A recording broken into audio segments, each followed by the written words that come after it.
Aku bisa tengok tu. Tu. Betul tu betul. Tengok aku.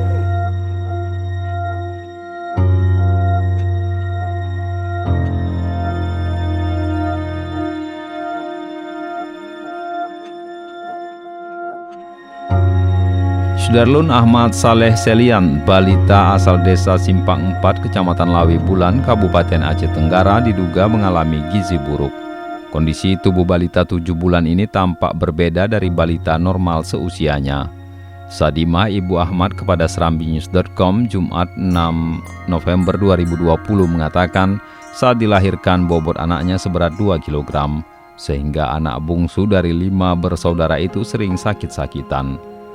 Saat ini bobot Ahmad setelah ditimbang hanya 3,5 kg. Sementara balita lain seusianya bisa mencapai 7 hingga 10 kg.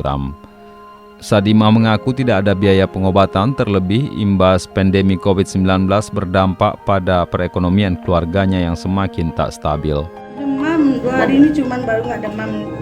Itu pun kepalanya panas. Operasi kemarin benar ya? Operasi prematur. Prematur. Prematur 8 bulan. Kerjaan bapaknya apa, Kak? Itu kerja panglong situ sama orang itu merah. Ia dan suaminya sehari-hari bekerja sebagai buruh kasar dengan penghasilan tidak tetap. Bahkan pekerjaan apapun mereka jalani demi mendapatkan upah. Untuk memenuhi makan sehari-hari, ia pun mengaku kesulitan, apalagi membeli susu rutin untuk bayinya. Ia berharap uluran tangan dari dermawan dan kepedulian Pemkab Aceh Tenggara terhadap kondisi ekonomi mereka yang sangat membutuhkan bantuan.